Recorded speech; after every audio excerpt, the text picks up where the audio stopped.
I think we're in here. I think I did it. I did it. You did it. You did it. We're in here. What's going on, everybody? Appreciate everybody checking in. Hey, we're popping with a special live today. Special live. Brought in my guy, Cheeto Linus, man. Appreciate him popping up in here. We're going to talk a lot about really what's going on this weekend in Vegas. We're going to talk a little bit about the game. We'll chop up about that. Obviously, with Genty, you know what I'm saying? We'll talk a little bit about Genty. He's, 112 yards away from hitting that milestone of 1,000 yards, so maybe we'll talk about that for a quick minute. But, look, at the end of the day, it's the final regular season game. It's the final game weekend for our Las Vegas Raiders because we suck. We're not making playoffs. We're too used to this goddamn crap. So we appreciate everybody tapping in with us. But we're going to talk about the events that are going on this weekend. We got one going off, and I appreciate it. Shout out to my guy, Cheeto Linus, man, be able to kind of pull this thing together, to be honest with you, man. You got a bigger reach than I do, and I appreciate you letting me tag along with it, man. So what's going on, brother? How you feeling? It's your hometown, bro. I'm just trying to get the fan base bigger in Vegas. I'm just trying to make it my hometown. But hey, and that's the thing, is the fan base in Vegas, man, it's just not here. It's not here. No. We're trying to grow it. We're trying to grow it a little bit, man. But the pull you got, man, you can definitely make stuff happen. But how you feeling? I'm good. Actually, I was excited, watching college football since New Year's Eve. It's a little different now. It's a little different than before. Everything would be New Year's Day. But I mean, it was good. It was good. Getting ready. It's kind of like bittersweet. Like, oh, it's been a long season, but at the same time, it's like, damn, it's over. It's like, I think I've said it in past couple lives. It was like up until about week 8, you kind of got that feeling because you kind of saw the writing on the wall. Mm-hmm. And it's just like, damn, this season's going to be rough. You get blown up by the Commanders. You get blown up by the Colts. You get blown up by the Chiefs. And you're just sitting there going like, damn, bro, it felt like a long season. But then I just kind of knew that as much as it felt like a long season, before you know it, the season's going to be over. Yeah, and it was. Yeah. And I feel like from week 8 or 9 to now, it was like, damn, it's the last game.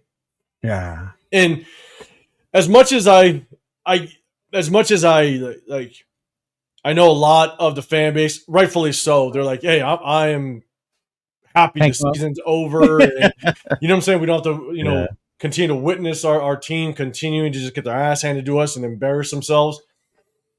I'm not gonna lie. Like I'm pretty bummed out that the Raider season's just over. That we have no more Raider games and stuff like that. I mean, like I no matter if we're gonna get our ass handed to or not, Mm-hmm. I love watching our Raiders play. Me too. Yeah, and I just hate it when the season is just officially over. So I don't know. Maybe that just means I'm too used to them embarrassing themselves and looking like crap. I don't know. But if you think about it, this year, especially for you and Severe and Chris, the show you guys been doing with the film breakdown, that added a whole new aspect to this season, bro. It really did. Especially the way the season went, about who's to blame for the failures. Gino, the O-line, Ashton, the receivers, the great Jack Besh, Great Jack Besh. Great Jack Besh. Man. Yeah, man. But a huge shout out to you guys in this year, man. And I can't wait for next year. And then see what comes up with the draft, bro. Looking at the draft. Free agency comes first, evaluating those. And I think that's definitely nonstop. Yeah. That's what's going to be fun in the offseason, because we're going to continue to tap into the free agents as well as the prospects. We're going to break the game film down. And what's really cool is that when you break down game film of free agents as well as draft prospects, everybody's opinion is open, right? Like some people might like Mendoza versus Dante Moore. Some people might like Arvel Reese, the linebacker, over Jacob Rodriguez. Like we're going to break the game film down. Bro, Ruben Bain is my dude. I love that dude, man. I'll be real. I have my concerns. I have my concerns with Ruben Bain. Already? Yeah, I do. Is he Mason Graham? I don't want to go that far just yet. I have to do more research and watch more game film on him. But yeah, you know how what my feeling was on Mason Graham, and I go back, even though I have my even though I will look at certain prospects and I have my concerns, even as the season goes on, I'll go back and I'll take a look. Like, was I right? Was I wrong? Why was I? And I'll be real. Going back and watching Mason Graham, I think the first half of the season, he was showing all the signs that I was concerned of. A lot of people were not. I mean, there was honestly, the more I would read articles on Mason Graham, kind of the first half of the season, people were throwing bus talk out there. It was a struggle. I think he turned it on kind of towards the second half, where he just kind of started to improve a little bit. Again, but it's all an evaluation of him getting picked at. I believe he was number 5. Yeah. So was he worth the number 5? And even though he turned it on a little bit towards the tail end of this, or like the back half of the season, I think he had, I think he doubled his amount of pressures in the second half of the season. But again, you're on an interior defensive front with Mason, with Myles Garrett. Myles Garrett, yeah, like he's going to take the double and triple. The whole Cleveland D line just looks so nasty when they play. And he was going to get the one-on-ones all day long. So if he was going to be as much of a monster as everybody wanted him to be, well, then guess what? You better show it. You know, it's just like any top 5 draft pick. You better show up and show out real quickly. But he's a rookie. There's a lot more for him to improve on over the offseason. But I got some concerns with Ruben Bain, but I got to watch more. All I know is if you watch the Miami game this past weekend, and I hate Miami, everyone knows that. I did watch it. This dude was changing the game from the first snap. He was. He was changing the game. His influence, his presence, alone, it was just insane. Granted, there were other dudes. The rest of the D-line helped as well, but yeah. And they're going against an Ohio State team. It's a good Ohio State team. I was trying to figure out how good is that right tackle, because it looked like he was going against that right tackle quite a bit. So how good is that right tackle, and just kind of how was he beating him? And so those are kind of things that I definitely want to look kind of deeper into. Hey, he did what you hate the Max does about not keeping the edge on run plays sometimes. Yeah. Bain was blowing up some runs, keeping that. Yeah, he was. Yeah. Mm-hmm. And so, man, I'm gonna do more research. Got my concern, but by no means does that mean that's kind of like my final opinion on him. There's definitely a lot more to kind of tap into that guy. So, but there's gonna be a lot to evaluate, because Bain, but also there's the Bailey, the edge rusher over at Texas Tech. A lot of people like him, and I think that I think both those guys are two different types of edge rushers, where Bain is more of just a strong presence, right? I mean, he is going to be able to kind of be that stonewall off the edge at times. I do think he's more of an interior guy, but again, I'll do more research. But then you got Bailey, which I think is just he's more athletic. Like, he's going to beat you around the edge because of his athleticism.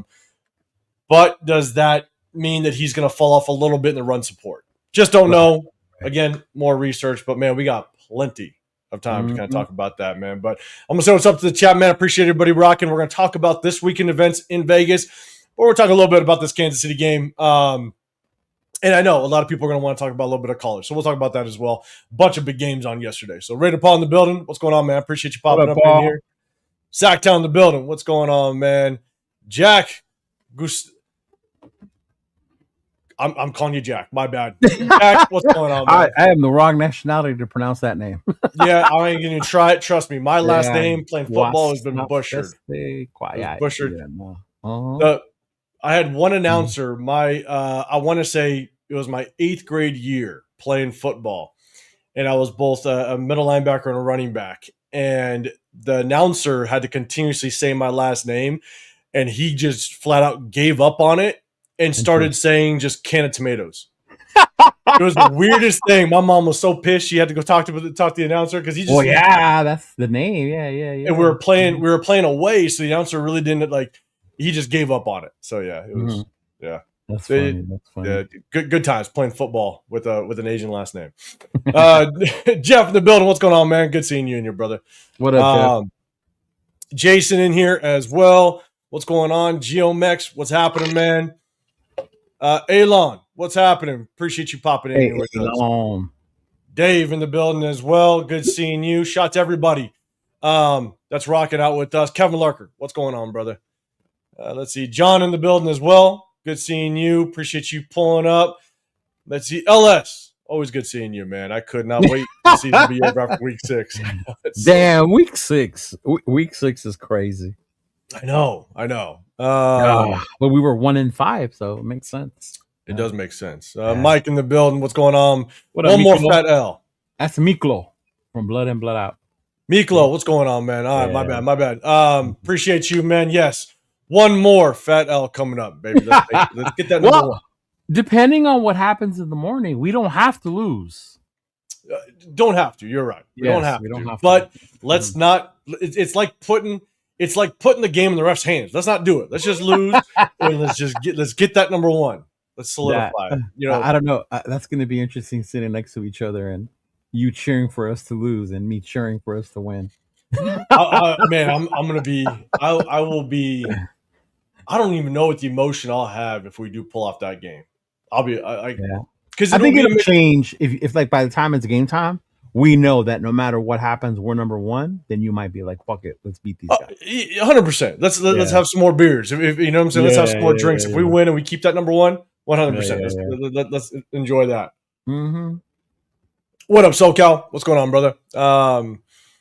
John Rodriguez on a super chat out there. I appreciate you. You're saying, "Hey, 805."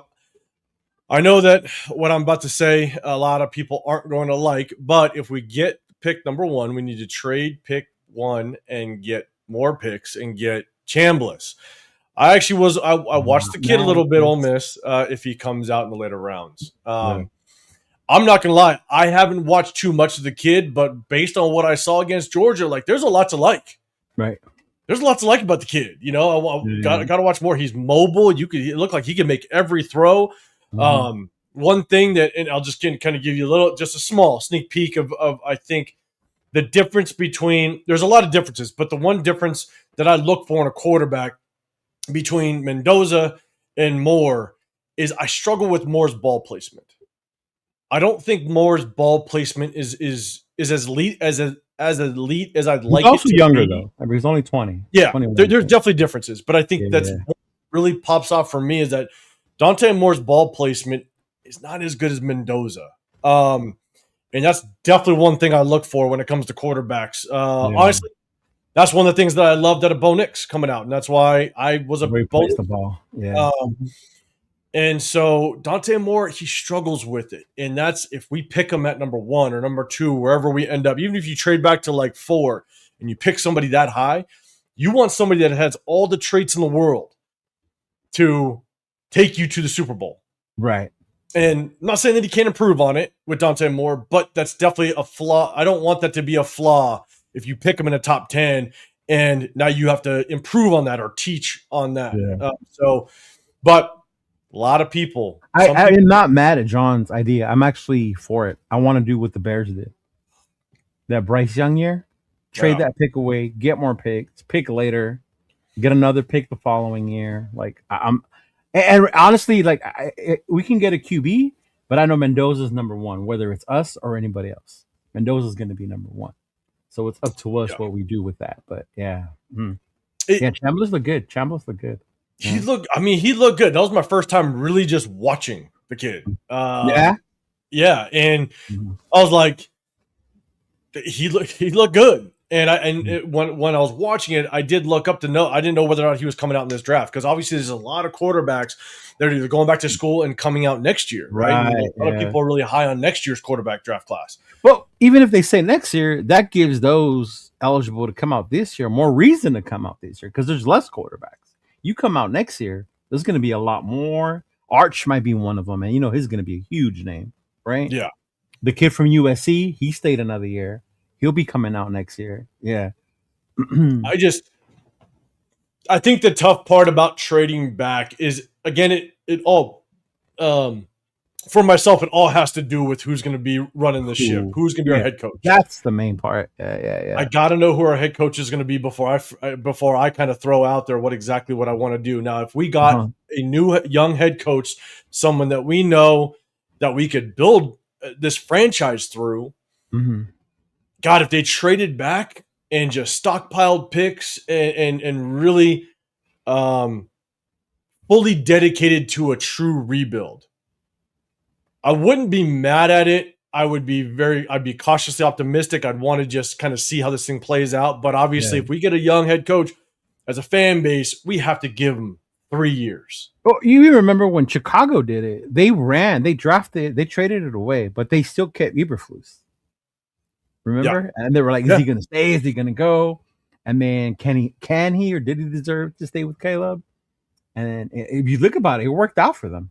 Now with Caleb, it enticed the coach we wanted, right? What's his name? Ben Johnson. Yeah. Mm-hmm. It did work out. I thought it was wild that they kept Eberflus, but the thing is I think it was the overall strategy. So for example, right, it's kind of going back to kind of what I've said this with Antonio Pierce. I think that they kept Antonio Pierce because it was either playoffs or bust for Antonio Pierce. Right. And if they would have went through a true interview process for the head coach and hired somebody outside of Antonio Pierce, you would have had to give that guy 3 years. You would have had to. Yeah. And I think that Markdavis knew that Tom Brady was going to come into the building as an owner the following year. Well, yeah, they had been working on that. Yeah. I think the plan was either AP, you make the playoffs, or we're moving on because Ben Johnson might be the next guy. And I think that's what Chicago did with Eberflus. You keep Eberflus for one more year, knowing that it's either playoff or bust. And you don't go through that head coaching process a year early, where if you hire somebody on, you have to give them 3 years, and then you're out of the Ben Johnson sweepstakes. Yeah. And I think that's what the Raiders did with Antonio Pierce. It was playoff or bust, and if you don't make playoffs, we're moving on from you. And I think they tried to get into the Ben Johnson sweepstakes, which obviously was a failure. So right. Which sucks. Like I like Ben Johnson. I did. I mean, dude, I think his influence was so underestimated when you look at what's going on in Detroit as well, how they fell off. Yeah. But John Rodriguez, man, I appreciate you throwing a super chat out. Jason Downs, you're saying, I have a feeling Chambliss is going to play his way into the first round. Only hang up is that he has to peel for another year. So when you're saying he has to appeal for another year, so I think is he one of those guys that's trying to get like a 5th or a 6th year? Kind of like the way Diego did the same thing. Like he appealed, and he has an option to return as well. So they have to appeal in order to come back one more year. So it's not like his eligibility is already set. Like it's up to him. Some guys have already reached that mark where if they want to stay longer than the regular 4 years or whatever, they have to set an appeal, and then they have to come back from the NCAA. Yeah. So does that mean? Because I know that there are basically every quarterback has a potential option to go back. Deontay Moore has the option to return. I think doesn't Mendoza have the option to potentially return as well? Yeah. I've said this for a few weeks now, which is tough. Is if we get that number one, could you imagine if quarterbacks are like, "Fuck that, I ain't going to the Raiders. Let me return back to college." Could you imagine? Because back in the day, it never would have been the case because NIL money wasn't a thing. NIL money wasn't a thing. Yeah. You know what I'm saying? So you have to go and get your payday when you have your first opportunity. You don't want to risk injury. You don't. But now with the NIL money, you could go back and make millions. Right. If you just return one more year. And if we have the number one pick, God, could you imagine if quarterbacks are like, no, fuck that. I'm going to opt back. Yeah, I'm going back one more year, and I ain't going to the Raiders. That would be crazy because there's been teams like Cleveland that are up there, even the Titans, and you didn't hear quarterbacks there. The Panthers, you didn't hear them say like, oh, hell no, we're not going there. I know. I'm not saying it will happen. Yeah. I'm just saying it'd be wild if that did happen. Because they have the option, the NIL money. You know who I could see doing that, though, would be the Mannings because they did it with Eli. Oh, yeah. Yeah, he want his son go to San Diego. Yeah. And we were sitting there watching the draft together last year, right? And as Shedeur Sanders continued to drop. You know, it was like once he kind of got past the 3rd round, I was sitting there going, damn, like this is a message from the NFL. Yeah. Yes. That Eli, the Manning family, you ain't doing this same shit. You know what I'm saying? And so I think it was more of a message after that 3rd round. Then he gets past the 4th. Bro, I mean, I wasn't a big Shedeur fan in the 1st. No. Once he kind of got to the 4th, I was like, something's going on. Like, yeah, it was. I mean, you might as well pull the trigger. Yeah. As as being the Raiders, you know. So yeah, it was crazy. What up, Dixon? What's going on, man? Raquel in the building. Appreciate you popping up in here. Jeff, you're not done on that trade down option. He wants to trade everyone. You don't want to trade down. He don't want to trade Max. He wants to get everyone out of here. Jeff just wants his 360 draft picks. Trade back. Just trade back. Right? Yeah. Big Luck in the building. Bailey is fast. What up, Big Luck? Yes, he is. Yeah, he is. Just want to say what's up to everybody rocking with us. We appreciate everybody in here. Ernest in here as well. We're about to talk about just some stuff that's going on this weekend in the Vegas area for the last game of the season for at least us Raiders. What up, Coach? In the building. No Tommy Ami. Game film today, Coach. No Tommy Ami. Dre in the building as well. What's going on, man? Rorschach. Appreciate you popping up in here. We got Jay in here as well.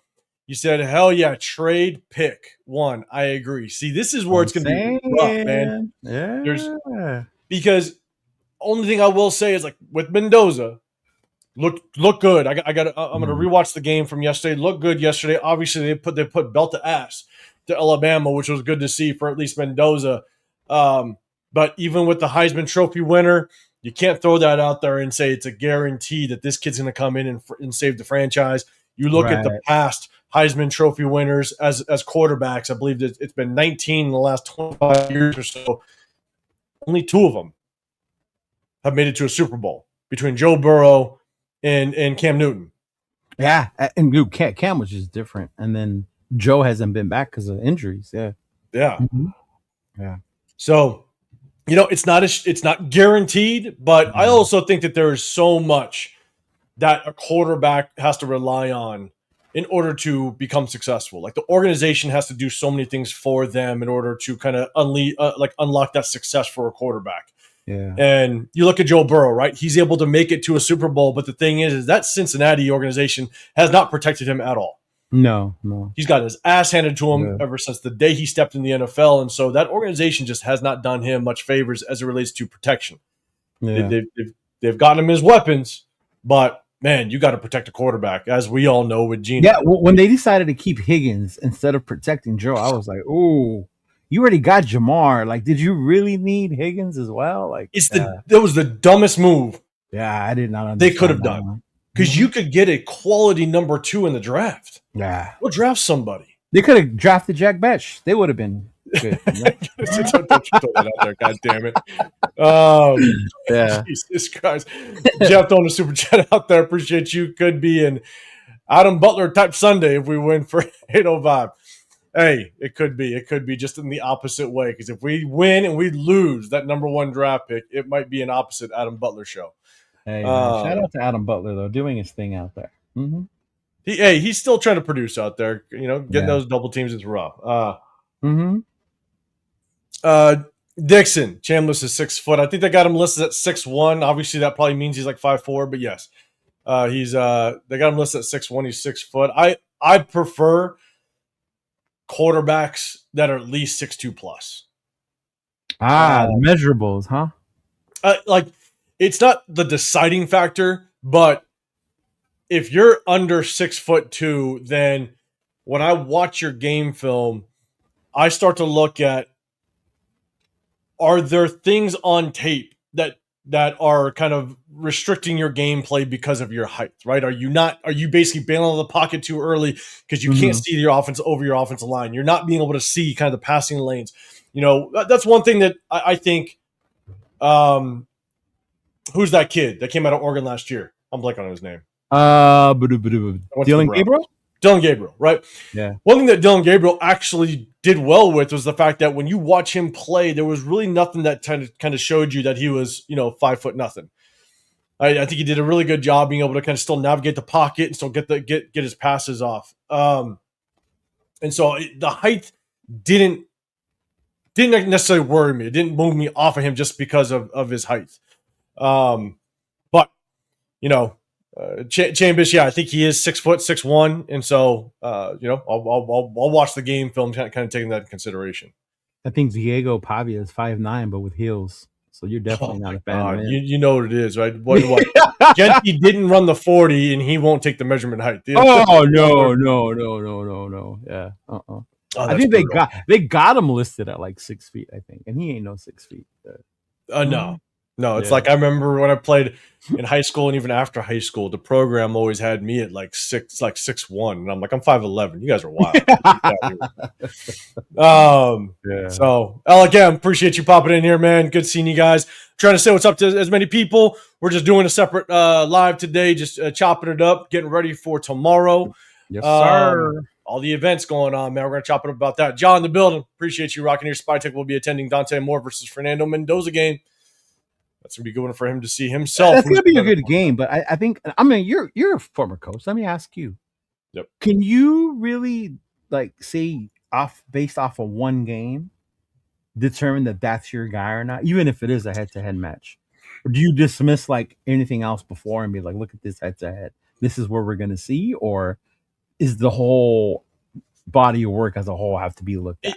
It's the body of work. You can't, one game will give you a reason to dive further. Mm-hmm. Right? It's like the way that I evaluate film as it relates to I'm a normal person in my house, right? Just trying to watch film, but I don't I do this as a hobby and just the love for football and the Raiders. But what I do is if I see a highlight film that pops, that just tells me I need to start digging deeper. Okay. And so I'll look at the highlights, and if something, man, just kind of flashes at me, then I'll do a deeper dive. But you can't base what the potential of a player in the NFL off of one game. Now, with that being said, there's a massive difference between seeing somebody on tape, on film, on the TV, and seeing them in person. Okay. There's a massive difference. If you could see somebody in person, it's like when I coached, and even when I was a player, and I'd go and I'd do scout film and stuff like that, and I'd try to just kind of prepare. When I coached, I would always try to go to the game and watch them, because there's things that you can catch in person that you won't see on the game film. It's just different, and it's hard for me to describe. And anybody that has scouted at a decent level can kind of say the same thing. Is that seeing someone in person sometimes can be very different than what you see on film. So I get what you're saying. I get it, and you might not like this, or Severe won't. But when I see Genty in person, I'm more impressed in person than I am watching the game or the film you repeat. I think when I'm in person, I can see that if he had more holes or a bigger thing, I could see that where he could be good, a lot better, as opposed to watching it in a film. You're like, oh, yeah, okay, I get it. Yeah, you definitely get a different perspective. Yeah, watching the TV, and then you see them in person. It's definitely different. The one way I could put it, and it's probably the best example that I can throw out there for just kind of the everyday fan, is imagine when you watch a basketball game on TV, right? Everybody looks the same size. You see the court, and everybody. When you see it on TV versus going to a game, then you finally get a perspective on just how massive those guys are. Oh, how tall those guys are, and you kind of get a different respect for the point guards, like a Steph Curry, right? Driving the lane and being able to kind of navigate his way through a bunch of guys that are 6'11" and 7 feet tall. You're still going, holy shit! These guys' wingspan is fucking crazy. Or if you ever saw Shaquille O'Neal for the first time, you understood just how big he dominant because of how big. Yeah. And then imagine guys that size or close to it on a court, 10 of them. It's you almost get a different perspective and a different respect on these smaller point guards navigating and be able to get to the basket the way they do. That's probably one of the best ways I can kind of compare it. Is when you see something in person can be very different than you see it on TV. That makes sense. And so SpyTek going and watching these guys in person, I think will be good for sure. So, Rod Gass in the building. What's going on? Appreciate you rocking with us. We're going to talk a little bit about this weekend. I just want to say what's up, Young DB in here as well. Let's see. We got Isaiah. What's going on, man? LS. We should trade the we should trade them a 5th round pick and Kenny Pickett. God damn it, man. We should. Oh man. We're gonna talk about that. We're gonna talk about that. I'm not mad that we lost out on Cam Miller, but I'm just mad that just everything that's led up to. I mean, Hopefully that's the risk you take leaving the guy on the practice squad. you do. Yeah. Yeah. You do. All right, we're gonna say what's up to everybody else, but LS man, I appreciate you. We're gonna come back to this one, man. I appreciate the super chat. That's funny. I'm gonna star that one. We're gonna come back to that. Appreciate everybody rocking with us. But before we get too deep down in it, appreciate everybody. Do us a big favor. Hit that, double tap that screen or that sub button wherever you're at. You got myself, I'm 805 Raider, Real Talk Raider Nation. You got Cheeto, Linus, Leo rocking with us, man. Yes, Make sure you guys sir. hit that like button. I'm gonna share the screen, or I'm gonna add something to the screen. Hopefully it works out. I got the vertical and the horizontal. I'm bad at all this, and so I'm gonna pull this up on the screen. Hopefully everybody can see it. Hopefully we're all right. We're good. Boom. There we go. All right. So shout out to anybody that's gonna be in the Vegas area. Obviously a lot of events going on, but this Saturday, 1 p.m. Flowing Tide Pub number 6. There's about 4 different locations, but this one is number 6.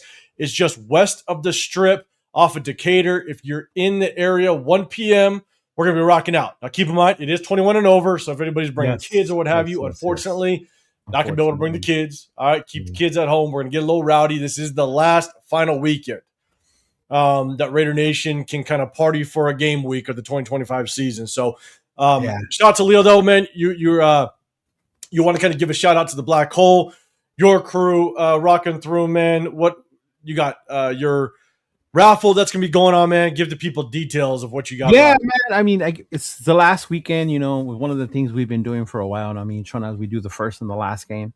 Now that we've been doing more of these meet and greets, more of these events, I thought it would be cool to get together, planning out, trying not to overstep on other people's because there's so much things going on. But we figured we'd do an early one. So those of you nearby come through. As you know, I am also the club president of the Inland Empire Black Hole. So shout out to the Black Hole. You guys want to come through. I've invited them as well. People will be coming through. And then also just to give back to the nation. So we will be doing a raffle. I have some jerseys still that I have left over. Max, Bowers, Genty, things of that nature. Some t-shirts, the Woodsons, the Legends ones that we will be raffling off.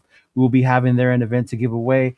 805 also donated a couple chains that we can add and include as well. So, got some chains.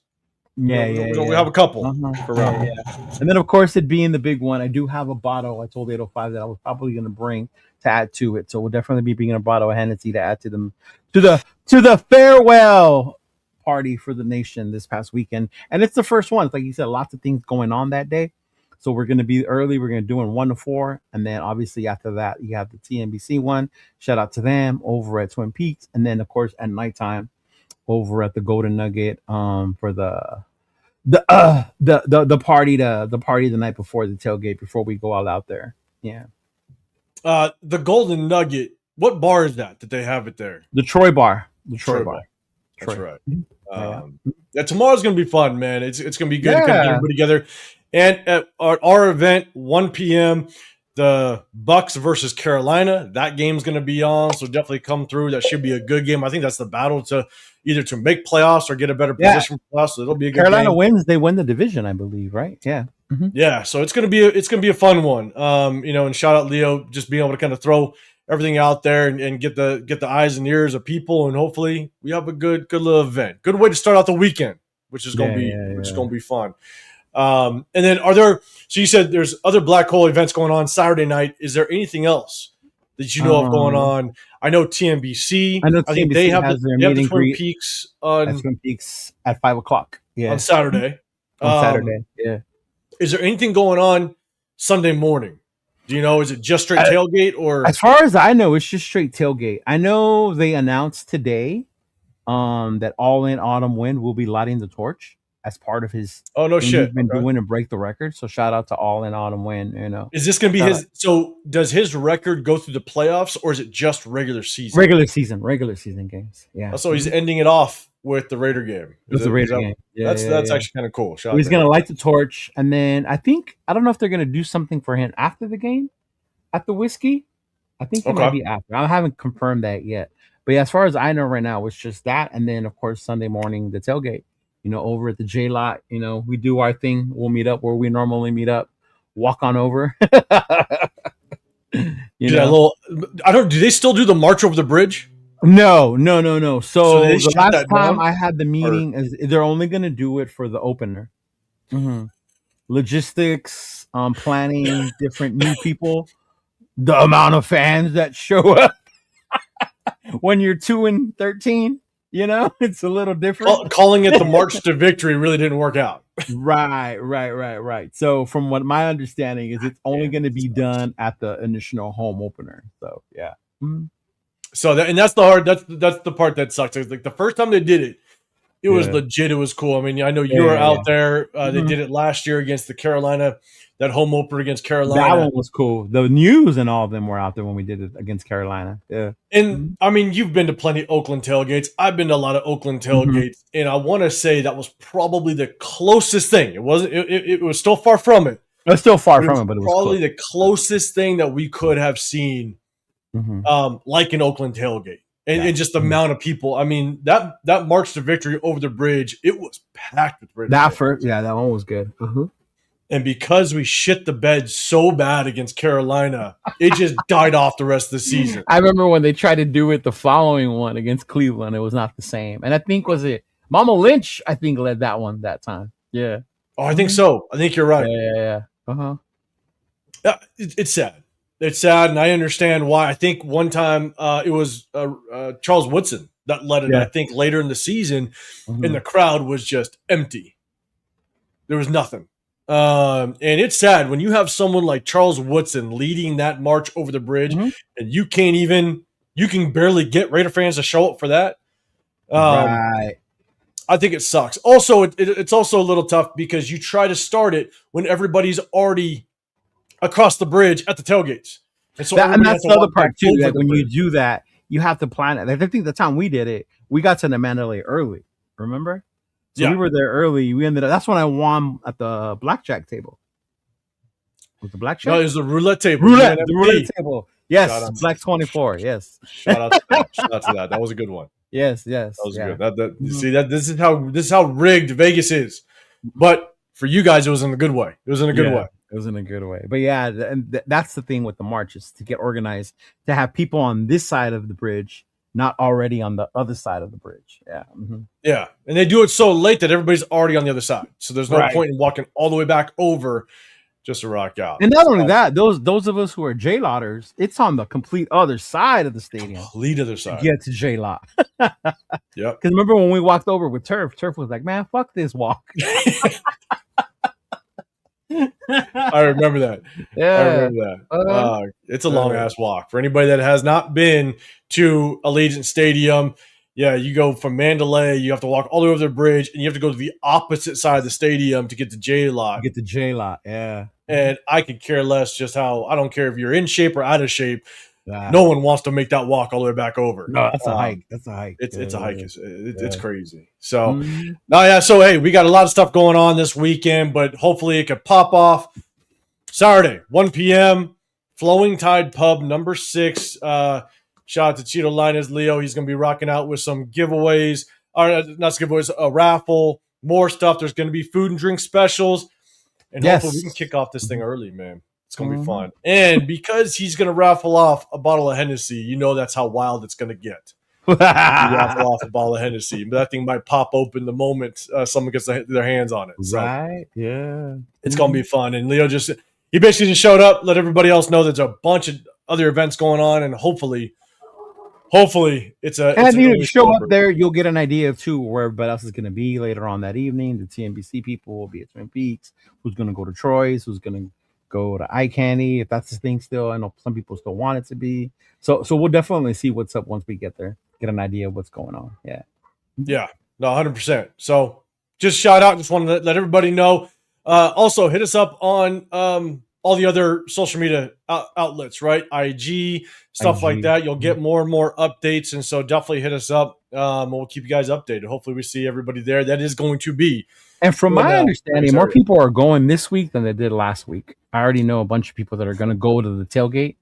They're still debating about going in, but they're going to go set up for the tailgate. Yeah. Bro, it was empty last week. I heard.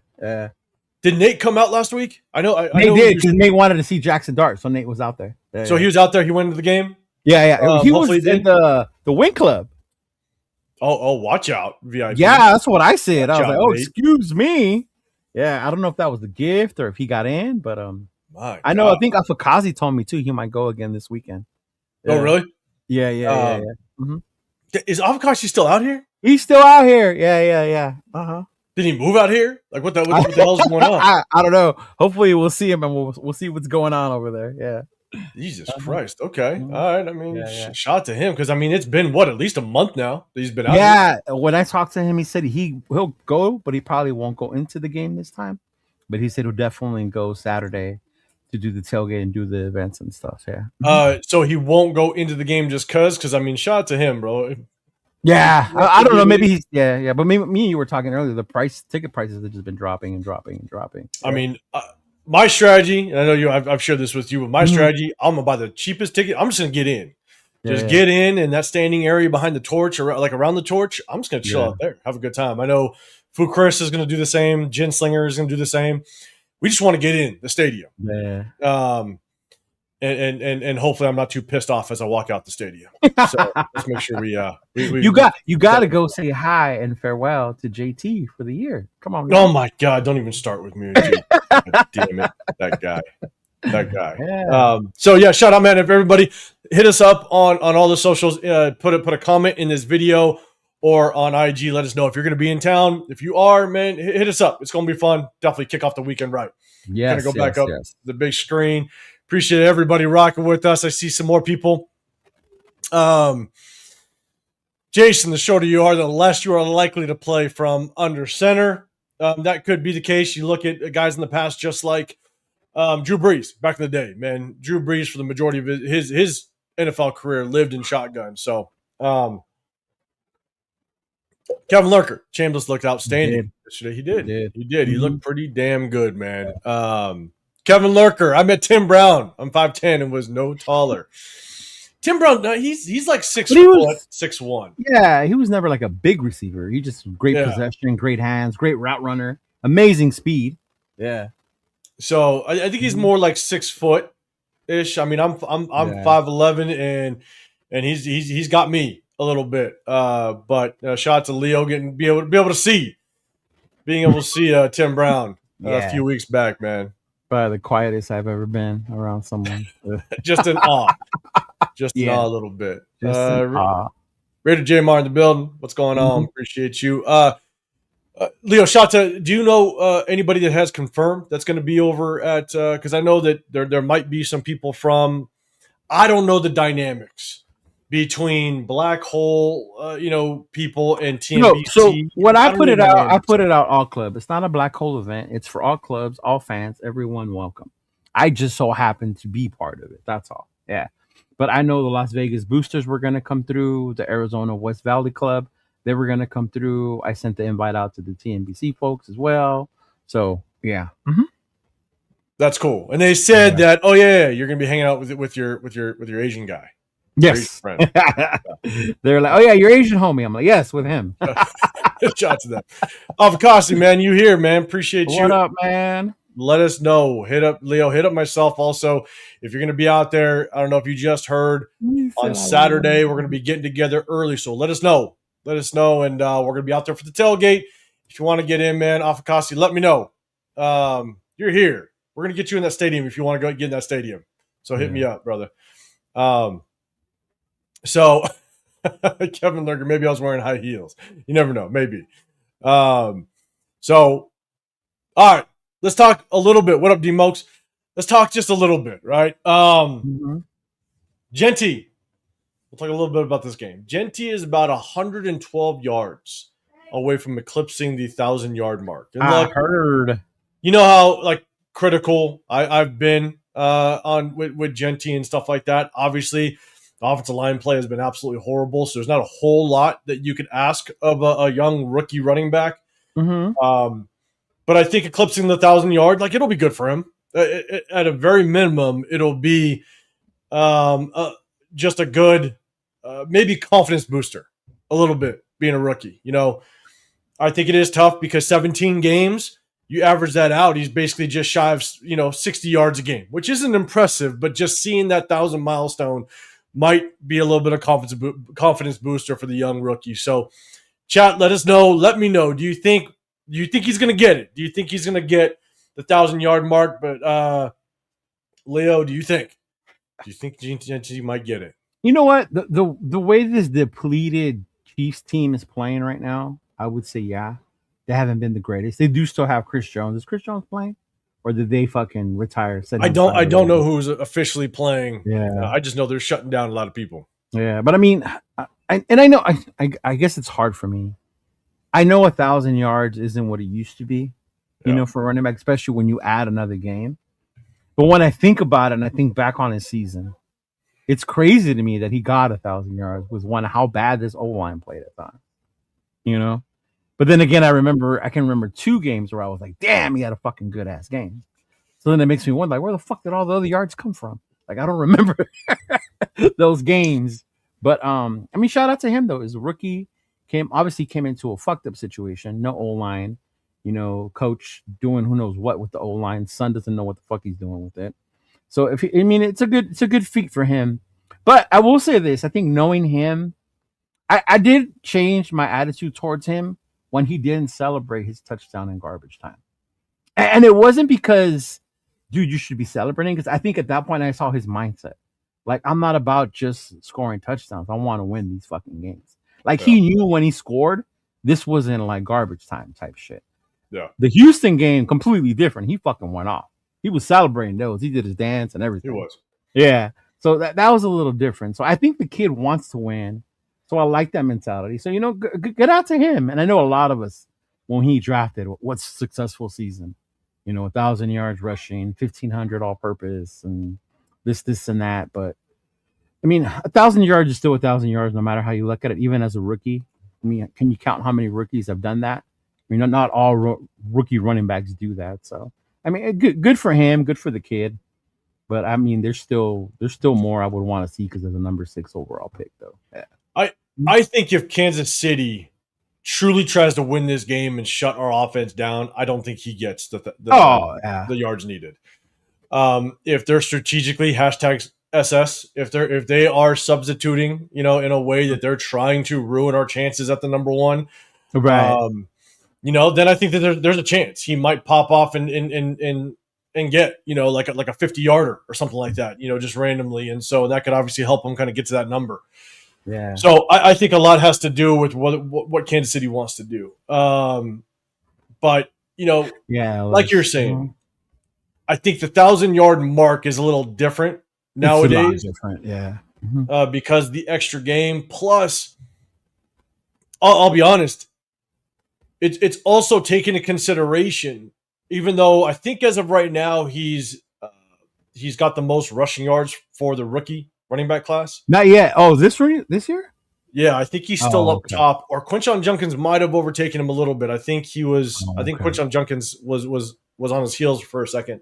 But I know a lot of people have kind of thrown out that stat, and I'm just sitting there going, look, what's really difficult to kind of give him that credit is the fact that he's the only rookie running back that's the featured back in the system, where he's getting the majority of the carries, whereas Travion Henderson's in a rotation. Quinshon Judkins didn't play the first 2 games. He didn't really practice at all because of the whole criminal allegations that were thrown out at him. So it took him an additional, few games to kind of get going.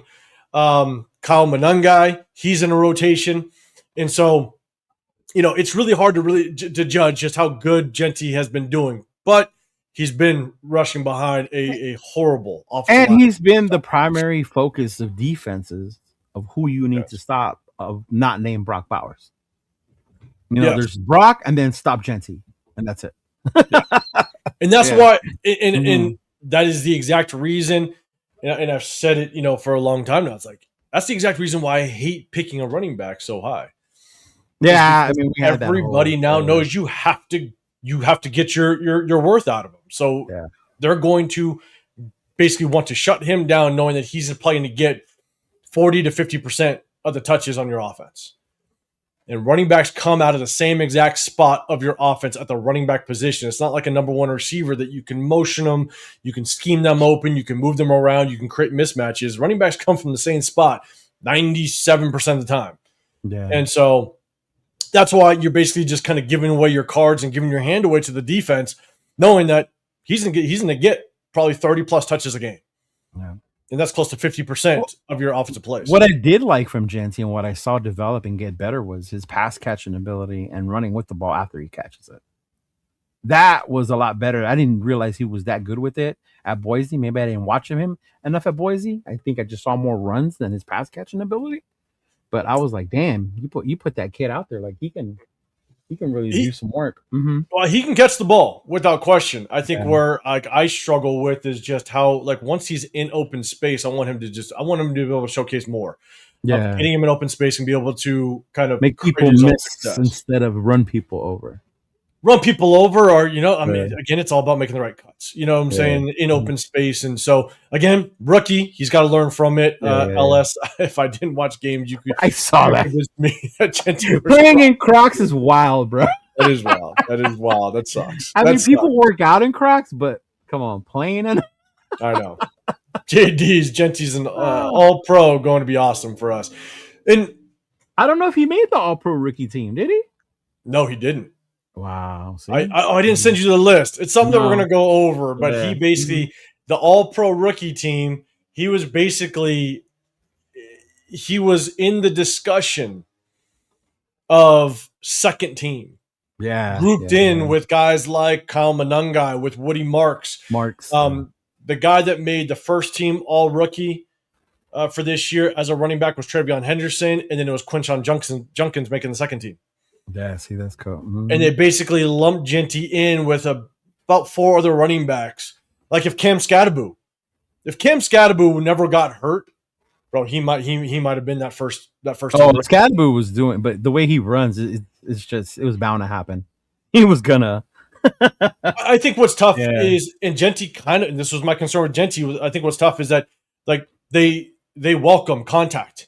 Mm-hmm. And so does that mean that you're going to have a career of maybe 4 years because you're going to get banged up, you're going to get bruised, and you're going to struggle to walk, after 5 years? And so Scadaboo, that was my concern. From Green Bay, who was like that? Eddie Lacy.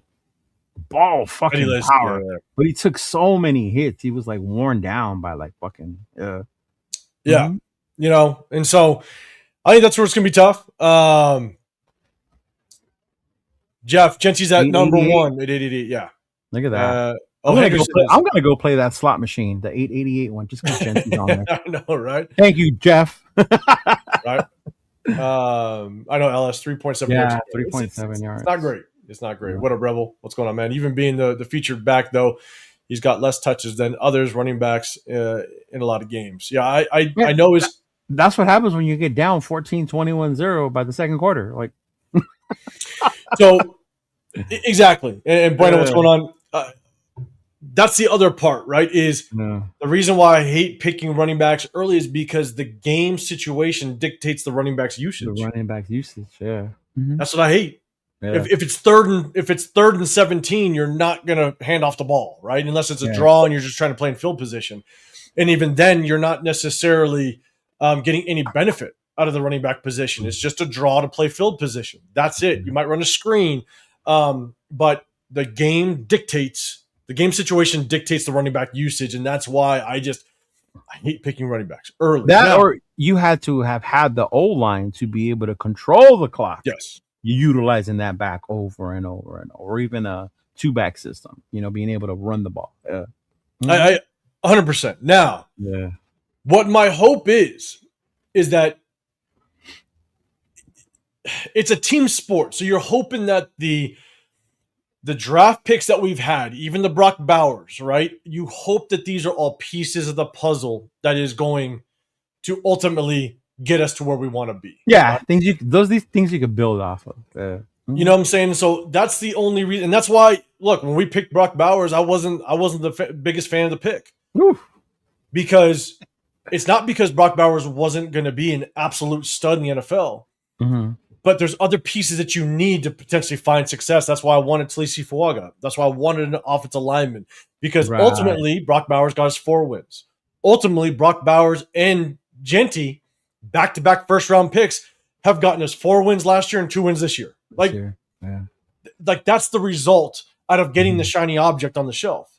Yeah. And so because we didn't do our due diligence and build the core of this team through the trenches like you ultimately should, the hope is that Brock Bowers and Genty, they ultimately are the pieces of the puzzle that get us to where we want to be. Like if we ultimately make the playoffs, so let's say in 2 years or 3 years or make the Super Bowl, maybe Genty is that piece that could help us kind of wind down the clock, sustain drive, stuff like that. You just hope it's a piece of the puzzle that ultimately gets us to where we want to be. Kind of the way Emmett was for the Cowboys.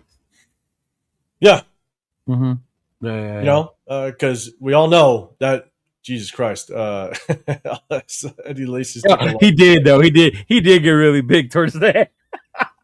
Bro, he got big. He got really big. Yeah. Jeff, Genty has most attempts out of all rookies at 240. Junkins has 230 in 2 less games. Yeah, because Junkins played less games. Yeah. Mm-hmm. Yeah, he's played less games. If you would have gotten those games, and when he did play, they kind of had to just ease him in. And so if he started out strong early in the season, he probably would have more carries. Maybe, I think he'd be the only one that's truly in maybe a featured back, running back room outside of Genty. And so, Derek Carter, got to build your team. Got to build your team through the fella's best player available. Again, I think it just depends on the head coach where we're at. That's what we did with Brock, though. Brock was the best player available that year. Yeah. Mm-hmm. He was. I know Tom Telesco. We've heard Tom Telesco talk that he wasn't on his radar per se, but at the end of the day, when he was there, they were like, and he's like, you can't pass on that. Yeah. Mm-hmm. But I think what Telesco did well was the fact that he followed it up with 2 offensive line picks. He got JPJ, he got DJ Glaze. So he tried to build the trenches right after, which was a good attempt to try to do that. And so I think it showed that he understood the importance of building the trenches, which is good. Mm-hmm. Unfortunately, we did absolute shit to build the trenches this year, which is very concerning. Yeah, I think that's the part that's frustrating as fans is the trenches. Because not only did it affect the running back with Genty, it affected our quarterback, bro. For as shitty as he played, Gino played shell shock and afraid the whole fucking year. The whole year. Always worried about when he was going to get hit. And you can't play quarterback when you're worried about when you're going to get hit. If you think it's going to come, Like, I get that, yes, he could have played better. He didn't have to turn the ball over as much. But that's why the trenches are so important, dude. And that's why it pissed me off is it's not just your starters, but it's your backups as well. Yeah. Because we know what we saw last year with the amount of injuries that we had with our offensive line to start last year, as well as throughout the entire season. If we remember that Cincinnati game where 3 offensive linemen went down that one game. So it's not just starters. Yeah. It's the backups. And I'll tell you right now, I don't know if you caught the live or if anybody caught the live. I know I posted a video on it. I was so pissed off when we brought on Stone Forsythe. Oh yeah, I remember. I was so pissed because I'm sitting there going, like, there's going to be an injury at some point, whether it's just for a game, a partial game, or if Colt Miller goes down or somebody goes down. Like, this is the guy that's going to be the backup. A guy that Geno Smith knows sucks. And so if Geno Smith played with Stone Forsythe in the past and knows that this guy is absolutely horrible, Geno Smith's quarterback clock is going to be gone in a heartbeat because he knows Stone Forsythe is not good. And so you screwed Geno Smith again by bringing in Stone Forsythe. And so, Rob, you're saying, do we not do our due diligence to build this offensive line like we should if Grant and Caleb Rogers turned out to be starters next year?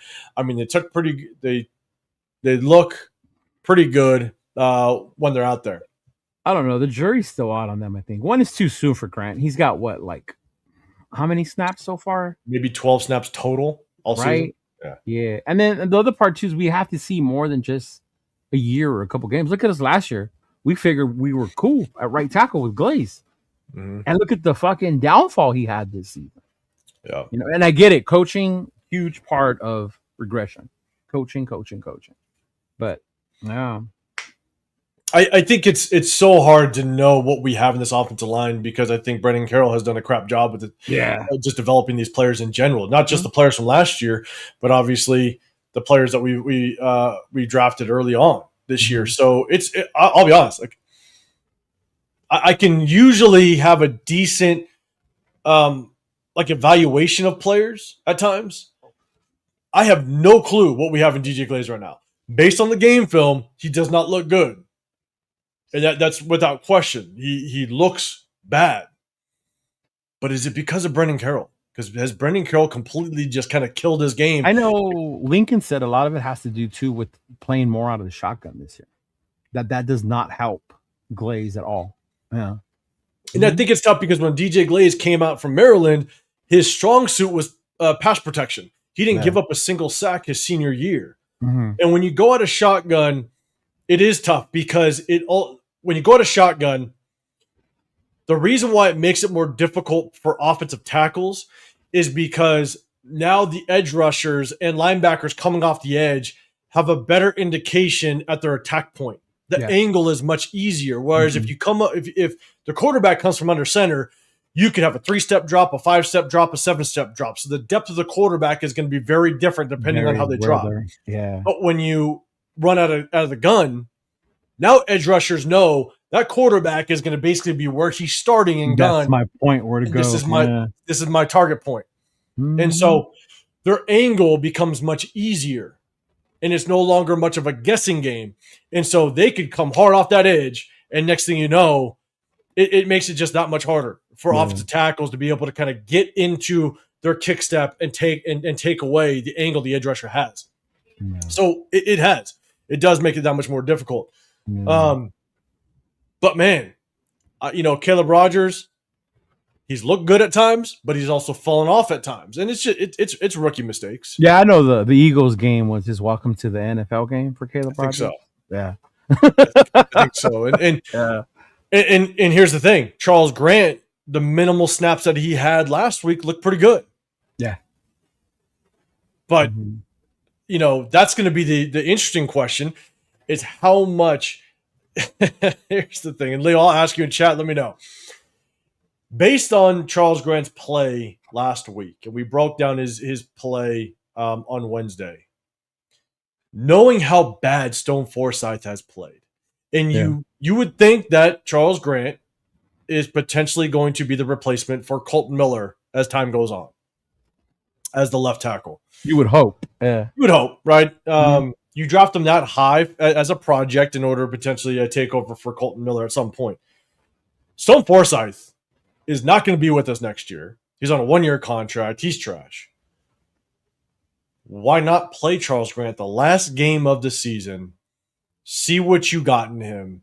I don't see what harm it would do for a young rookie, knowing that there's nothing to play for. You're just trying to get some reps, some real game time situation, some experience, and grow and improve on it in the offseason. So do you think Charles Grant plays tomorrow, or at least more than Stone Forsythe? I would hope so, because one, Forsythe and what he's done. He's been in the league. You want to see what you have in this kid. We're at the point where it's evaluation season. The more you're going to practice this, practice that, whatever, Pete, you're going to see what you have in them based on how they play out there on the field, the film on the field, right? And you have to give him the rep. If he's going to fuck up, he's going to fuck up. But you let them learn. You hope they don't keep doing it again. But if you just keep holding this kid back, because I still want Forsythe out there when we know what he is already. Like, what are we doing? Yeah. I think that's the frustrating part for us as fans when we ask for these young guys to get in there. Not that we think they're automatic stars, but it's time for us to start seeing and give them that time to play, that game time, to see what we do have something in there. Even if they are just depth pieces, like you said. At least we have those depth pieces, and you can start adding more, knowing you have these guys back there. And you don't have to go out and get a Forsythe again next year. Yeah. Yeah, and look, even if Charles Grant ends up being a backup next year, that's what I'm know that you're building them. That's perfectly fine. You know what I'm saying? And so, and I think at the end of the day, God dang, like, the amount of times that Pete Carroll has just kind of hinted at the fact that, like he's not here to develop, he's here to win now, which at 74 years old, I get it. You want to win now. Right. But I think Spytek was in a completely different Mindset. frame of mind. Yeah. He was in complete rebuild mode. By trading back in the draft, navigating it, picking up more draft picks, ending with 11 total draft picks to just kind of develop the foundation on this team. Not going all in on some big name free agents either, kind of nickel and diamond 1 year contract prove it deals to a couple people. Like, And off Costi, you're saying, I think you guys are being a little too harsh on the Bowers. You're misunderstanding us. I'm not being hard. I love Bowers, bro, and I like Genty. I like them both. Yeah. No, yes, the Tyree shit was that's a totally different story. Oh, good Lord, that's a whole nother fucking story. That dude is fucking garbage. I just think what's really difficult is you can go best player available, you can get the shiny object and stuff like that, but Bowers equaled 4 wins, and Genty has now, both Bowers and Genty have equaled 2 wins, right? So it's like we have to be able to do a better job of piecing the right pieces together, right? Bring this puzzle together correctly. Yeah. And I think a lot of us, I think the majority of the fan base now knows, hey, we have to get O-linemen that are going to contribute to get the best of the Genty. No matter how critical I've been on Genty, I still want the best out of him. I still want him to be able to be a 1,500-yard rusher. You know what I'm saying? The only way to do that is to build the trenches. Which I think he can be if you have a better offensive line for him. Yeah. Absolutely. Yeah. 100% he can be. I think that's kind of like it's just tough because I think he can be, but at the same time, I also think a 4th rounder could be a 1,500-yard rusher behind a good offensive line. Right. You know what I'm saying? Like, you take someone like a Manungai, or you take a Cam Scattaboo. You put Cam Scattaboo behind a good offensive line, he could be a 1,500-yard rusher. Yeah. Because it's all about it's about how you build the trenches and how you can get your running back to the second level untouched. If you can get the running back, and I said this when we drafted Genty, if you could get Genty to the second level untouched 5 to 6 times a game, Genty can be explosive without question. But he's got to get through that front line. Yeah. But a good offensive line can get a good portion of running backs basically kind of over that 1,100 yard hump. They can, because at the end of the day, that's averaging what, maybe 80 yards a game? Like, there's a lot of running backs that could do that behind a really good offensive line. And we've seen it. And I think for me, too, the difference is the value of the number of where you took these guys is my thing. Like, to me, Bowers, I was not mad because you look at the talent that this guy is. And we got him at 13. Was it 13? Brock Bowers? Yeah. Yeah. Like, you got this dude at pick 13. Like, that was a steal. Whether we needed a tight end or we needed a quarterback receiver, like, that was different. This dude, to get him at 13 was a fucking steal. Did we have the quarterback to help him? No. I think my whole thing with Genty, it's because it's at number 6. Did you have to take a running back at 6? And even with me this year, the number 1 overall pick, do you have to take Mendoza at 1? Is the value going to be there? Is he going to be instantly the guy that's going to come out here and lead? Or can you bait someone to trade you because they want him so bad? And then you get more, and you can still get another quarterback if you want later in the round. Still in the first round, people think there's only one quarterback that gets in the first round. You can still get another one. It doesn't have to be the number 1 overall pick. But to me, it's the way you value the pick and the number of where it's at, not the fact that it's a first rounder. Because 13 and 6, big difference. 1 to 6, even bigger difference, bro. It's like, what do you do with those? That's the point that I might get. And I would make the argument that drafting Brock Bowers is a better value than getting Genty at 6, or just prioritizing or investing that type of draft capital into a running back, because good tight ends are few and far between. And if you want to get a really good tight end, let's say you want to go after, someone like the top tight ends in the league, like a Kittle, right? If you want to go after a top tight end in the National Football League, you're going to have to pay top dollar. Yeah. you're going to have to pay a shit ton of draft capital to be, or a salary cap to get the top tight end in the National Football League. Whereas running backs, they don't demand that top tier salary cap because people understand the value of running backs now. It's fallen off unless it's the final piece of the puzzle, unless it's a Saquon Barkley going to the Saquon Eagles. with the Eagles. Yeah. Or a Derrick Henry going to the Ravens. When they thought that was the final piece they needed, then you go ahead and you drop that type of salary cap. Yeah. But running backs just don't have that value anymore, unfortunately. Right? And so that's where it's difficult. And so I could understand the getting Brock Bowers because to get a top tight end, you're gonna spend a shit ton of salary cap to do it. If that's your strategy. Whereas again, it's just unfortunately running backs just don't have that value anymore across as a whole. Right. Now, if we were in a position where we had a decent quarterback, the old line was mid, whatever, right? And then you brought him in and he just completely changed our game at 6, I would have been fucking like perfect. Like the way, that would have been different. Yeah. It would make sense, but I would argue that if we had a better offensive line, there's a good chance, and a decent quarterback, like a mid quarterback, there's a good chance that we're not picking at 6. We're probably picking at 14 or 15. 14 or 15. At that point, maybe you want to go get a running back if you think that's someone that's going to kind of get you over that hump. Because if you're picking at 14 or 15, then you might be 1 or 2 wins away from the playoffs, and maybe that is the guy that you need to kind of get there. Which is fine. But I also believe that it's like a different mindset. Like that's my mindset. I am a firm believer that you build through the trenches. And that's why the last 2 seasons I have wanted offensive linemen, point blank, period. And that's just the route that I would go. And people want to go different routes, and that's fine. The hope is that Brock Bowers and Genty, they are a piece to the overall puzzle. And we can go in this offseason, free agency and draft, and get the offensive lineman we need to kind of build this thing. And the right coordinator that's going to utilize them to their strengths, not make them fit to what they want them to do. I think that's for myself. It's before I look at offensive linemen, I want to know who the offensive coordinator is going to be. Yeah. You know what I'm saying? Like, I got to know what run scheme are they going to try to bring? Is Carroll still going to be here? Like, fuck. You're going to make me drink before the party. I was watching what is it, Raider Squad show with Meyer, Q, and Lincoln, all them. They normally go on Mondays.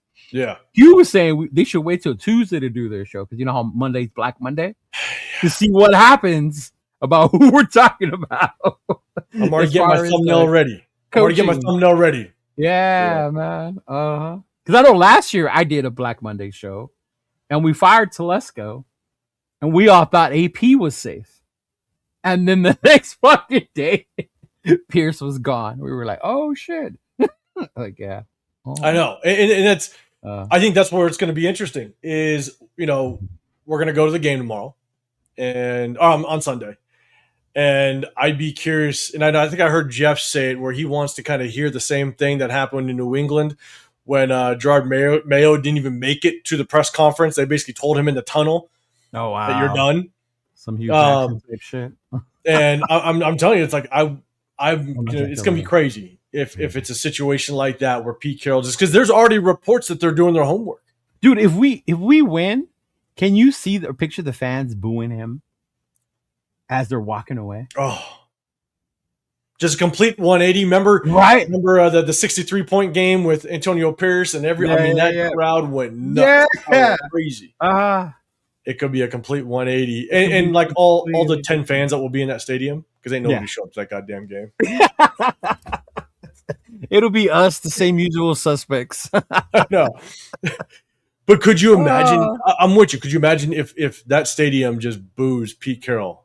That's what I'm saying. That would suck, man. I'm not gonna lie. Like I hate the fact that our organization has been so rough and so bad for so long that we've done this too. Like, don't like, I'm not giving Pete Carroll any excuses, but like Pete Carroll has enough of a history where he's gonna go down and be a Hall of Fame coach. Right. And by no means is this going to be a stain or anything like that on his coaching career. But for him to come over here it's like, of course, us as a organization, it's just another thing that we just could not make, just couldn't work out. Mhm. Couldn't work out and find success with it, which sucks. John Rodriguez, man, throwing a super chat out there. Appreciate it. It doesn't matter how many or how great an offensive line that you draft if you don't have the right type of coach matters, bro. and not a netball coach that has no business coaching anywhere. No, he's right. 100% coaching fucking matters. Mm-hmm. It does, and I'll be real. Like, I think that's my biggest. It's one of my biggest arguments that Pete Carroll has to go, because then his sons go. Yeah. And Carroll gets out of there, and Brennan Carroll gets out of there. Even Nate Carroll, his other son. Oh, I forgot about Nate Carroll.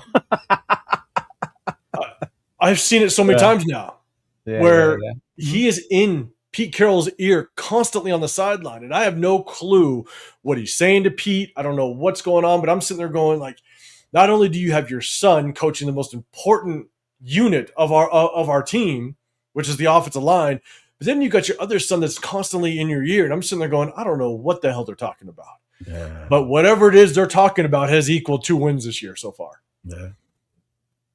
You know what I'm saying? So and you got to give Pete, man, he's committed to his guys. He is committed to his guys. Yeah. He is, man.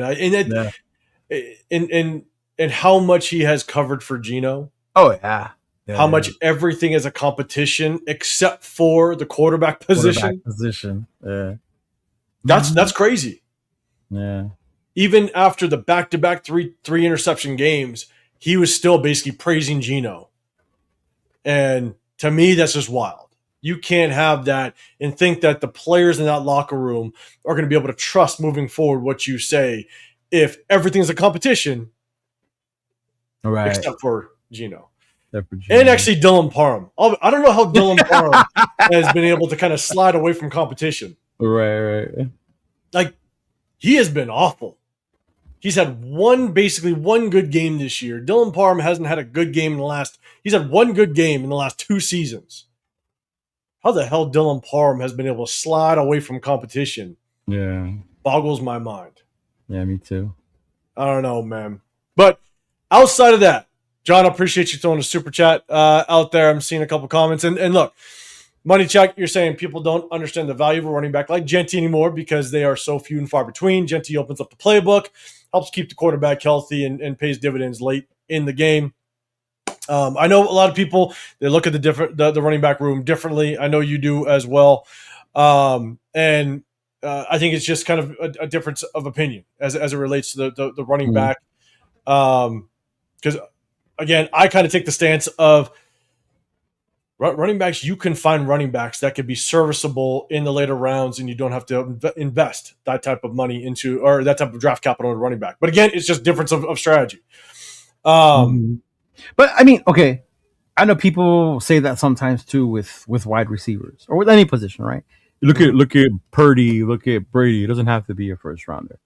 But I think still, when you do take someone higher, then their expected ability to perform, their talent should be a lot greater because they were taken higher in the draft. You expect more from them. Like, I would expect more from a first round running back than I would a fourth round running back. 100%. Yep. You know, same with the wide receivers. Like, if we would have took T-Mac in round 1, I would expect him to go off. 100%. I would not be doing like that's why I'm so mad about Jack Betts, because he was a second round pick. To me, that was high. Thornton was a fourth. It is what it is. He's a fourth rounder. I'm not going to get mad, you know. But when you take someone in the first, the expectations are just different as a fourth. Yeah. Mm-hmm. And so I was a big T-Mac fan, right? I wanted either T-Mac or I wanted Kelvin Banks. Like, those are my two guys that I thought would be there for that pick. And the only reason why I lean towards T-Mac a number one receiver is because you know exactly, if you were to go get a true number one, if T-Mac ended up being a true number one receiver, then even though that it's a complementary position, right? Sometimes the receiver is only good as the quarterback, and the quarterback needs an offensive line. But you look at what Jamar Chase got this offseason. He got an absolute haul as it relates to the salary cap. Oh, right? Receivers get money. Yeah. they get money. So if you can get a number one receiver on a fifth-year rookie on a rookie contract with a fifth-year option, then I think that it allows you to continue to allocate more money elsewhere. And so that's the only reason why I think a number one receiver is worth it early in the first round. And you can motion receivers. You can create mismatches, but the expectation would still be the same. Yeah. If T-Mac wasn't being able to win one-on-ones, if he wasn't able to kind of even if he's matched up against some of the top corners in the National Football League, I still expect him to win a majority of those because he was picked at number 6 overall, right? The expectation wouldn't be different. Now, if he was picked in the 4th round, expectation would be completely different. And so, but that's why even though the running back position, wide receivers, quarterback is another one. If you get a rookie quarterback, oh my God, the money you save not having to pay these guys. I think I was watching Colin Hart or some bullshit about how much Caleb and them are going to make by the time they get paid. Close to like 400 million. I was like, wow, fucking crazy. If we have a top 10 pick, and this goes for in any situation, in my opinion, if you have a top 10 pick, that means that you have needs everywhere. That you have needs at multiple positions, right? For the most part. And so I look at the 5 positions that demand the most salary cap if you go after a top one in the league. Because if you pick top 10, then you're expecting that player is going to be possibly a top 5 player in the National Football League at some point, right? Yeah. And so I look at quarterback, left tackle, number one receiver, edge rusher, number one corner. Those are the 5 positions that I look at first that are top in my priority list if you're picking top 10. Yeah. Because if you can snag one of those on a rookie deal contract with a 5th-year option, bro, that's huge. And that's why, for me, running back falls down on that list. You know, it's not so much with about his talent. But it's the position, the worth of the position. It's like taking it. Yeah. It's like, even if, let's just say, like I like Travion Henderson. As much as I like Travion Henderson, I would never pick Travion Henderson top 10. Never would. Even though I like him, even though I think he possesses the skill set to kind of get out in open space and really take the top off a little bit, never would pick him. Just because I look at those 5 positions. And that's why I would have gotten, again, a T-Mac or a Kelvin Banks. And so that's what trips me out when you see people wanting a safety so high. I was like, safety? I mean, it's a good position. You want someone that good, like Xavier Watts this past year or whatever the fuck, right? And who's that kid from Ohio State? Downs? Downs? Yeah. Yeah, I know a lot of people are high on him. Yeah. As well. But it goes back to safeties aren't a position that you pay that much either. I mean, Morey got a bag, shout out to Carolina, but they gave him his bag. But yeah. But it's like the linebacker position. Right. The linebacker position, because the way it's evolved, right? And you're now using safeties kind of more up in the box to kind of help out with taking on some of the tight ends, taking away some of the tight ends. Even the linebacker position has fallen off. I mean, I think Jahad Campbell was the highest drafted linebacker last year, and he didn't go until, I believe, the 20s. Yeah. I mean, it was even later. He didn't go. He had to go later than that because he got drafted by the Eagles. Yeah, homeboy we wanted, they went to the Browns. He was 2nd round pick, right? Schlesinger was my favorite linebacker coming out of this class. Favorite linebacker based off of where I wanted to pick him, which was potentially the 2nd round if he was going to be around. Like right now, it's the kid out of Rodriguez. Jacob Rodriguez. Like the kid. But as much as we, depending on, like, basically our entire linebacker room is going to be depleted in free agency because we have nothing but 1-year contracts, right? And so Devin White's gone, Atlanta Roberts. Corner's another one you mentioned. That's why I was so mad about letting Will Johnson just keep sliding. And he number one corner. And I was like, dude, that would have been a steal. It would have been. And shout out to Chris, I liked, again, T-Mac and Kelvin Banks, but Chris was high on Will Campbell. Loved Will Campbell. And so those Will are Johnson. Will Johnson. Will Johnson. Yeah. Again, you get yourself a number one corner in this league, you're going to have to dump a shit ton of money if you get him through free agency. And so, that's why again, that's just the way I look at it. That's my strategy. And so, here's my thing is outside of all that, and we're going to kind of end it off with this. We're going to have a little bit of fun. Shout out to LS, man. You're throwing it out here. Cam Miller goes to the Dolphins. we're ending off this season. We're ending off this season with Tom Brady as a minority owner, and the question is how well has he executed in his first year as a minority owner?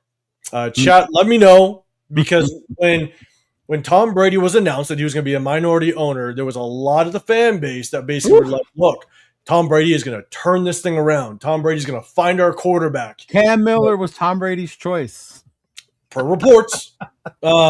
Right. And so the question is, in chat, let me know, do you think Tom Brady still is going to have the impact that a lot of the fan base thought he was going to have when he walked into the Henderson practice facility and everybody was like clapping, and Markdavis looked like it was Christmas all over again. Question, but all the old school Raider fans were pissed. Remember that? Yeah. I definitely have my take on it. But chat, let us know. Do you think Tom Brady is going to still have that stamp and ability to basically turn this thing around? And man, Lee, I'm going to ask you, just again, evaluating everything that's gone on that has been tied or reported to Tom Brady, just what do you think he's done so far this year, and how do you think it's working out? I think for me it's hard because I for one see that he can't do as much as people think he can because of his ties to Fox on that job. So his role, what I will give him credit for is bringing SpyTek. I think SpyTek coming here had a lot to do with Tom. So I'll give him a good job on SpyTek, because as much as a lot of us wanted to spend, SpyTek got rid of a lot of bigger contracts or bigger things that we wanted to keep and moved on from them. And last year we were having a lot of money. This year we have even more. So to see what he did, so I would give him as far as an A. But as far as his influence on the personnel, I can't say that I agree that he's had a lot of influence in it, because I don't see it. I really don't see it yet. Maybe it's too soon to be able to tell. But all I heard was, Cam Miller was his guy, and he brought Chip Kelly, and then the smear campaign started. It was Chip's fault. It was Pete's fault. They never got along. He threw in the wrong plays. Like, what the fuck? Tom's vouching for a guy who's going to sabotage the team? So I think it's hard. I think we get mesmerized and ooh and odd over the name Tom Brady. You live in Vegas. TB12 is everywhere. Oh, yeah. Everywhere. So I think that part, he accomplished his mission. I hope he does get more involved. But then again, he's a new owner. It's not like someone can just go from being a player to owner. Ask Michael Jordan. Right. It's a whole nother, maybe he's learning from SpyTek and other people about things he can do, what he can do to be more involved, to be a better owner as far as his development and things like that. But I think it's the jury still out on how important the impact was of Tom Brady. Yeah. I know he did a good job of converting some fans though. Mm-hmm. People became Raider fans because of Tom Brady. Did they? Yeah, the Wahlbergs. Yeah. Okay, maybe I'm just not like that up on social media. I don't know. I think Jeff, you're saying TB, and we know Jeff's opinion on this. TB was a big fat zero because he was limited to how much he can partake in the team. I guess my question is, and again, it's about reports, and obviously you're not going to be able to believe every single report. You got to be able to kind of make sense of it yourself. And here's the thing. We can kind of go back and take a look at what was tied to Tom Brady. There's a really good chance that Tom Brady got rid of Tom Telesco, got rid of Antonio Pierce, and he was the one that wanted Ben Johnson. Reports are that he rolled out the red carpet, wanted Ben Johnson. That didn't work out. Then you had the reports of Chip Kelly was his guy, and that didn't work out. Whether Chip Kelly was given the means to find success, Brendan Carroll, offensive line coach, that was not good. But whatever the issue is, it didn't work out.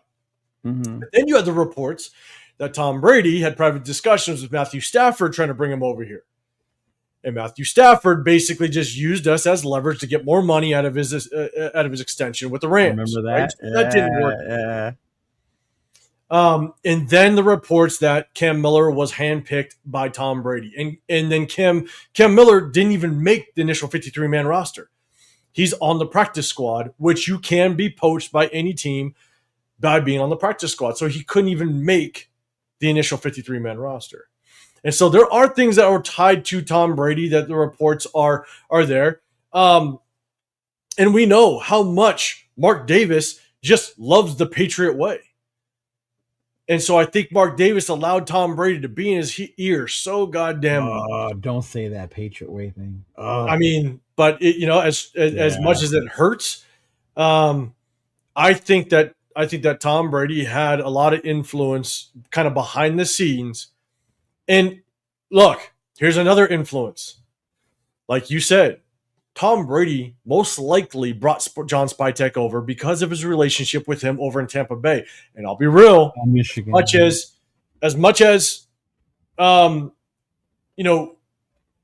went bargain shopping in free agency, but Kappa could have very well been a Spytek guy because of his ties to Tampa Bay. Tampa Bay, yeah. I mean, I wasn't a fan of the free agents that he brought in for the most part. He did go bargain shopping. I was not a fan of the players that he brought in. He addressed the position, but I was not a fan of the players that he ultimately brought in to address the position through the draft. Right? Dante Moore, Leo, we were watching the draft together. Yeah. And I think I was pissed almost the entire draft. Like the Jack Besh, I was pissed. You were happy when the trade happened, but then you got mad when we took the guy we did. Yeah. Correct. And I was happy that he addressed the offensive line, but I was pissed at the guys that he took. Mm-hmm. But then you had the Deontay or our fourth round receiver. I'm blanking on his goddamn name. Deontay Thornton. Yeah. Like, wasn't the guy that I wanted, but it made sense, right? A speedster, kind of complement Jack Besh if it all works out. If for some reason Spytek doesn't work out, if Spytek continues to draft and we can't develop these players and it doesn't work out, that could be another name that's tied to Tom Brady. And is that another fail that goes under Tom Brady's belt? I don't know. I'm just not happy with just kind of what I've seen so far with Tom Brady and the way that he's been able to kind of put what looks to be his stamp on this organization. And if we continue in this way, it'll just be another way. The stupid New England Patriots way screws us again. Versus I saw Jeff's comment earlier. That's what he said. He's still a Patriot. Fuck that bastard. I'm so pissed. I'm not gonna lie. And Jeff saying, "Oh, and screw Tom Brady, and he is still a Patriot in my eyes, so he can go to hell." Mm-hmm. It's just trying to evaluate it in a way that, look, what is tied to him potentially, and I'll be real. I think everything that can be tied to Tom Brady has kind of failed, and there's a learning curve. There's a clear learning curve, and so Tom Brady's got to, have his bumps in the road. Yeah. So could it improve? But I think my thing too, the part is, did it fail because it was a bad choice, or did it fail because Pete Carroll didn't know what he was getting into and didn't do the right things with it? You know what I mean?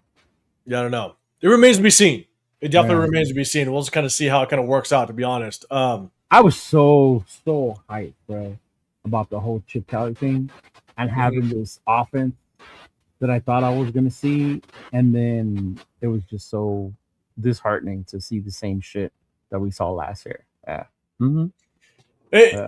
And look, and I understand the excitement. Like when we brought in Chip Kelly, knowing that the offensive mind that he had, you bring in Geno Smith, and my evaluation of Geno Smith when we brought him in was that he was a guy that could keep you in a game. He may not win you a game, but he can keep you in a game, keep you competitive. And I think a lot of people thought that with bringing in some offensive power. Obviously, with Brock Bowers, you draft Genty.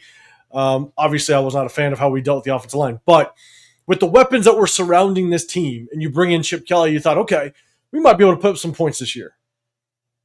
And And holy shit, was that the complete opposite. And I didn't knock anybody for maybe having that type of outlook on the season, with just the pieces that were initially brought in. But holy shit, it was the complete opposite. All right. Which is tough. I mean, I think we're averaging, I don't know what we're averaging anymore. I think at one point it was like 14 points a game, which was a league lowest. It's a lot lower now, right? I don't know. I think that Houston game might have helped us out a little bit. But then the Giants game didn't help at all. Oh, Jesus. Yeah, the Giants game didn't help. So I don't know what it's at right now, but I think it's got to be definitely strong. Yeah, I'm mispronouncing his name, Tuck Brady. Where's that? I know. It's almost like everything that has come over here for the Patriot with that Patriot way has just killed us. Josh McDaniels set us back multiple years. Remember, it's not only Tom; it's Seymour as well was part of that partnership. Right? Yeah. Oh, yeah. Thanks, Leo. Thanks for bringing that up too. Yeah. It's tough, man. Know. I think if Brady wants to really, really be that like an owner like that involved, then he needs to really think about if he's going to be included with this whole Fox commentator thing.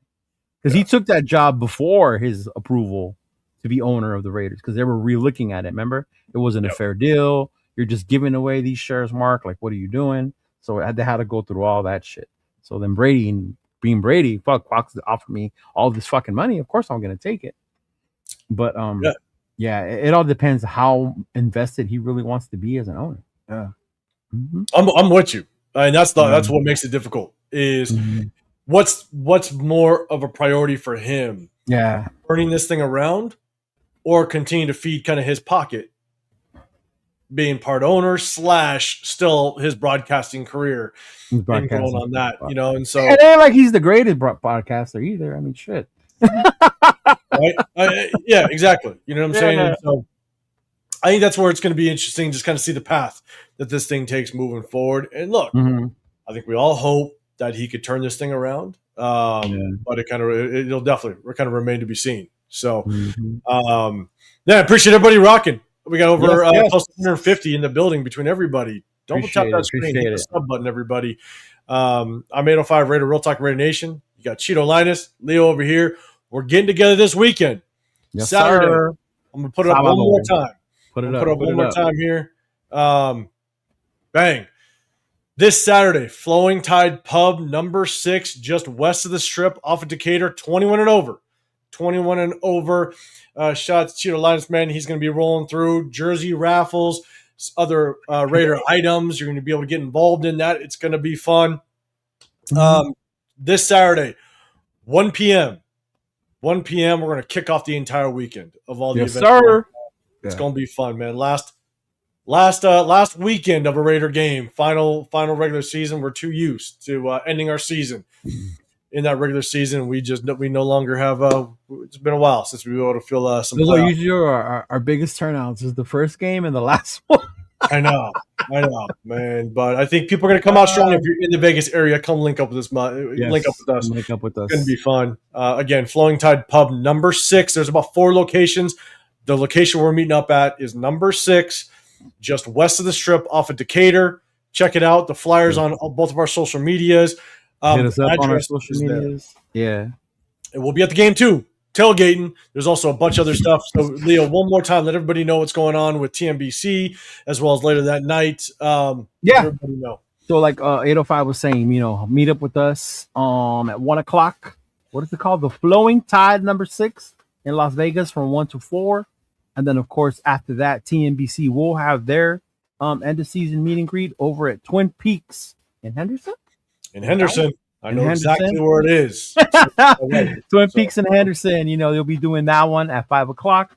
And then, of course, later on that night, head on over to the Troy Bar over at the Golden Nugget for the last farewell party of the year, hosted by the Black Hole. That party is supposed to be a fan appreciation party. I know DJ Steph is going to be there. The super fans are going to be in attendance as well. Gorilla, Violator, people like that. So make sure you head on over to the Fremont Center afterwards. And then, of course, Sunday morning, the farewell tailgate at the J-Lot, of course. See you all there. I know the Wrecking Crew is throwing one of the bigger ones out there. Everybody come through. DJ Steph is going to be there as well, out there as well. So shout out to Yaya and the Wrecking Crew for always being there, hosting that up week in and week out. So we'll definitely come through, and so you'll see us there walking around doing that, hoping and fishing to find cheaper tickets just to get in. Just to get in. That's all we need. Just to get in. That's all we need. Just get us in the door. Get us in the door, and we'll find our way around. Absolutely, man. Now, shout out to you, man, Leo, for putting it on. Everything is it's going to be right. We're gonna have a bunch of fun. Is the right address on the flyer? What'd you do last time? Go back you put up. The wrong address. So I don't know what the address was. Spicy, she could have put it together.